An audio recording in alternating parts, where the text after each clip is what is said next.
నమస్తే. ఈ రోజు చిరాకు ద్వాదశి కదా. ఈ రోజు తులసికి విష్ణుమూర్తికి కళ్యాణం. ఈ రోజు అంటే ఆషాఢ శుద్ధ ఏకాదశి రోజు నిద్రించి ఈ రోజు చేస్తారట. అది పెద్దలు అంటారు కదా. ఈ రోజు తులసికి విష్ణుమూర్తికి కళ్యాణం. అంటే నాకు చేతనైన వరకు చిన్న ఇలా చేసుకుంటా. చూడండి ఇప్పుడు శ్రీకృష్ణుడికి బొట్లు పెట్టాలా పక్క శ్రీకృష్ణుడు. ఈ రోజు కృష్ణయ్య అంటే దామోదరుడు అంటేనే కృష్ణయ్య, విష్ణుమూర్తి, రామయ్య తల్లి అందరూ ఒకరే కదా. ఇప్పుడు కృష్ణుడి ఫోటో కానీ కృష్ణుడి విగ్రహం కానీ ఉంటే ఈ రోజు తులసి కోటలో పెట్టుకొని పూజింపాలి అందరూ. ద్వాదశి అంటేనే కృష్ణుడి ఫోటో పెట్టుకొని. చూడండి దోస్తులు, మరి మా ఇంట్లో తులసి కోట ఉంది, ఉసిరి కొమ్మ అనమాట, రెండు ఈరోజు తీసుకురావడం జరిగింది. శ్రీకృష్ణుని మన అందరూ కూడా పూజించండి. మరి జై శ్రీకృష్ణ. ఇలా పూజించుకొని రోజు అంటే ఎప్పుడైనా శ్రీరాముడి ద్వాదశప్పుడు ఇట్లనే మన చేతనైనట్టు వేసుకోవాలి. ఫస్ట్ శంకు చక్రాలు వేసుకోవాలి. శంకు చక్రాలు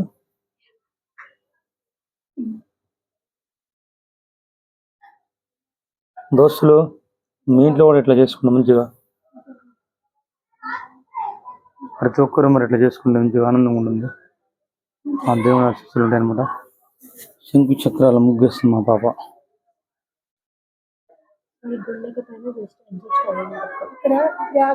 క్లారిటీ లేకుండా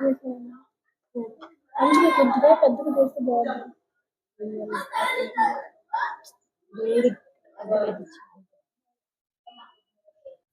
ఇలా చూడండి, పద్మం ఇలా వేసుకోవాలి.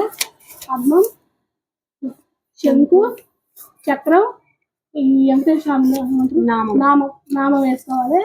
ఎప్పుడే కానీ ఈ మూడు వేసుకోవాలి. మనకి విష్ణు పూజ కానీ లక్ష్మీ పూజ కానీ ఏది చేసినా కూడా ఈ మూడింటికి మనం ఈ మూడు వేయటం వల్ల ఆ లక్ష్మీదేవి సహా ఆమెకి ఇష్టం అనమాట. ఎక్కడైతే ఈ మూడు నామాలు ఉంటాయో సరాసరిగా ఇంటికి వచ్చిద్దట.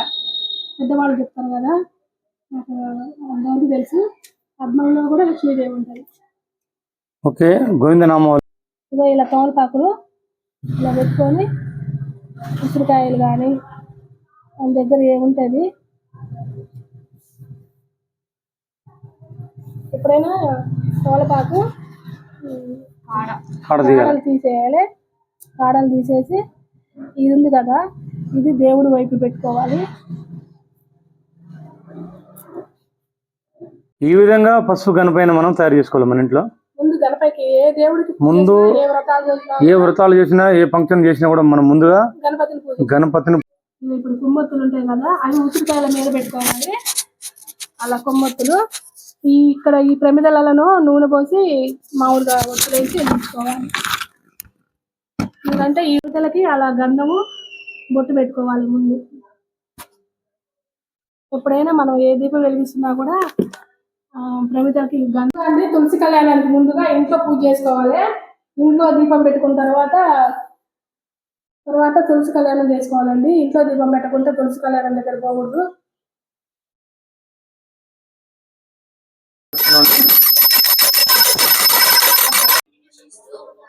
ముందుగా దీపాలు బయట పెట్టుకోవాలను. బయట గుమ్మాలకు పెట్టాలి ఫస్ట్ మొదట.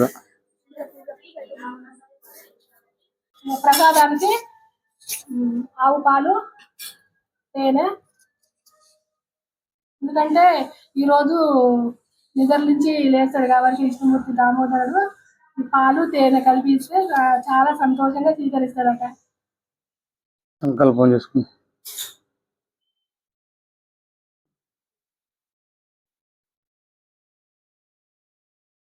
ముందు గణపతిని పూజించుకోవాలండి.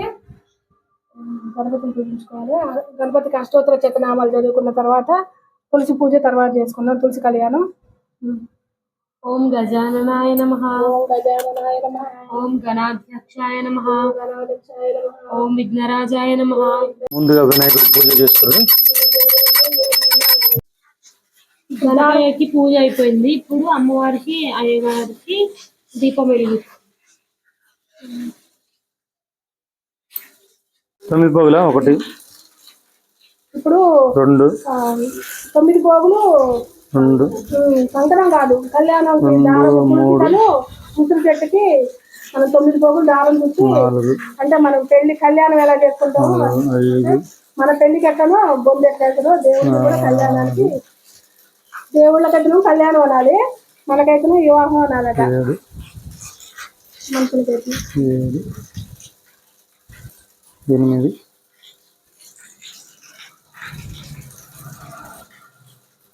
9 ఇప్పుడు ఇది కట్టి ఫస్ట్ పోయిందా? నారాయణ నారాయణ జయ గోపాల హరే నారాయణ నారాయణ నారాయణ గోవింద హరే. చూద్దాం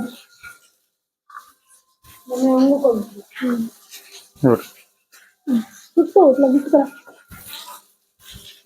అట్ట వెళ్ళి డాడీ అటు పట్టుకురా కట్టుకురా ఫస్ట్ దారం ఇప్పుడే 3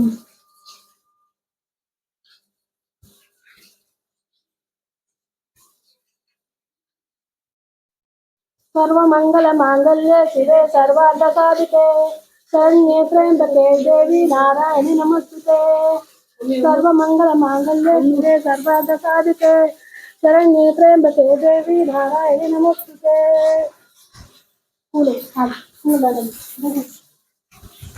నారాయణ నారాయణ జయ గోవింద హరే గోవింద హరే. నారాయణ నారాయణ జయ గోపాల హరే గోపాల హరే. ద్వాదశి వ్రతకథ. పూర్వము ధర్మరాజు రాజ్యం పోగొట్టుకొని తమ్ములతో కూడి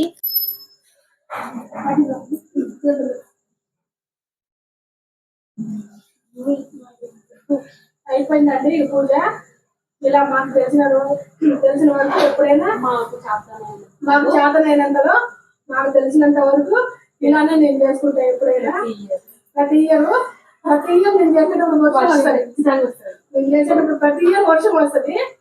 మరి ఎందుకో మరి ఇలా దేవుడు మమ్మల్ని చేయలేడు. అక్కడ ఎప్పుడు తులుసుకోవడం లేకపోతే ఇంట్లో పెట్టుకోవడం ఇది మాకు చేతనైతే లేకపోతే ప్లీజ్ లైక్ చేయండి. నిన్న తులసి కళ్యాణం జరిగింది కదా. ఈరోజు తులసికి దామోదరునికి మనం పెరుగన్నం నైవేద్యం పెట్టి తెల్లారనమాట. తులసికి దామోదరునికి ఇగో ఒక దీపం పెట్టుకొని ఇలా పెరుగన్నం మనకి పెళ్ళైన తర్వాత ఎవరికైనా కొత్త పెళ్లి కొడుకు కొత్త పెళ్లి కూతురికి పెరుగన్నం పెడతారు. మాకైతే అలానే పెట్టారు పెద్దవాళ్ళు, మా మేనత్త. అలానే పెరుగన్నం మన భగవంతుడికి పెరుగన్నం పెట్టి ఆ దామోదరునికి తులసికి పెరుగన్నం నైవేద్యం పెట్టి ఈ వ్రతం సమాప్తం అవుతుంది అనమాట. ఇప్పుడు దీపం ఇచ్చినాం కదా, దీపం పెట్టి హారతి ఇచ్చినాక సమాప్తం అన్నట్టు. ఇది కళ్యాణం మా కథ. మా ఈ ఏమంటారు సరే పూజ. ఈ పూజ నచ్చితే లైక్ చేయండి, షేర్ చేయండి, సబ్స్క్రైబ్ చేయండి, ప్లీజ్ సపోర్ట్ చేయండి. లైక్లు ఇవ్వట్లేదండి, లైక్ చేయాలి అందరూ.